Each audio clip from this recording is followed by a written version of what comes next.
Bagaimana kalau lensa 1 juta ini saya kasih kawin dengan body yang depo harga 10 kali lipat dari lensa ini? Check this out.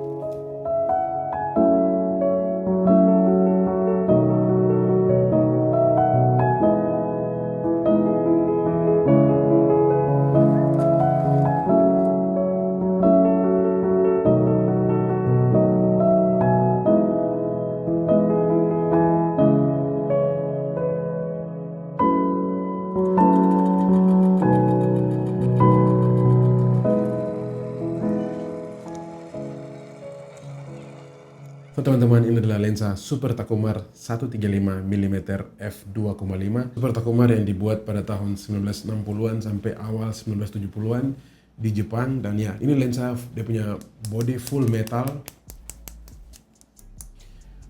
metal dan cukup berat sekali. Dan ini adalah lensa full manual, baik aperture maupun dia punya fokus kita setel secara manual. Jadi ya, ini kalau mari kasih dekat. Jadi ini adalah lensa manual yang mana artinya saya bisa atur dia punya aperture secara manual di sini dan dia punya fokus dia secara manual di sini gitu. Jadi kita akan atur semua secara manual. Korek kami ini, dia punya putar. Sudah? Putar lagi ulang. Lensa ini dia punya mountingnya untuk body M42, jadi kita bisa masuk, dia punya kamera Lumix dan saya harus gunakan adaptor.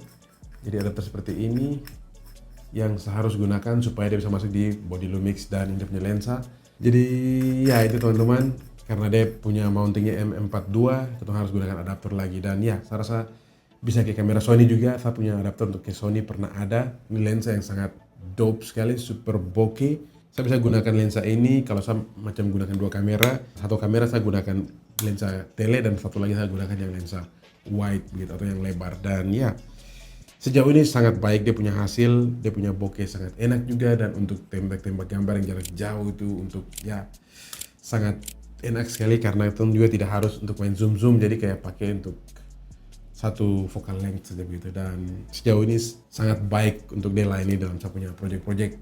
Dan juga teman-teman, saya gunakan lensa ini kebanyakan dia punya body Lumix, jadi body Lumix yang dia punya IBIS super bagus, sangat membantu ketika menggunakan lensa ini karena lensa ini dia tidak punya stabilizer di lensa, jadi kayak dengan IBIS yang ada di saya punya body kamera itu sangat membantu dan buat saya punya pekerjaan lebih simple karena ini 135mm, jadi kalau getar sedikit itu akan terasa sekali, tapi IBIS di body sangat membantu, jadi sejauh ini sangat dope sekali. Dan juga teman-teman, dia punya lensa ini yang paling senang adalah dia punya karakter dari lensa ini, karakter yang agak beda dari lensa-lensa yang sekarang ini karena ini lensa yang sangat jadul sekali, jadi dia punya karakter sendiri ada, dan juga dia punya bokeh atau dia punya softness dari gambar itu sangat enak sekali. Jadi teman-teman, dia punya softness dan juga color sangat rich yang dihasilkan melalui lensa ini, jadi ya dia punya hasil sangat gila sejauh ini, sangat dope dan sangat menikmati menggunakan lensa ini. Teman-teman, menurut kamu lensa yang harus mahal atau body yang harus mahal? Tulis di kolom komentar di bawah. Peace.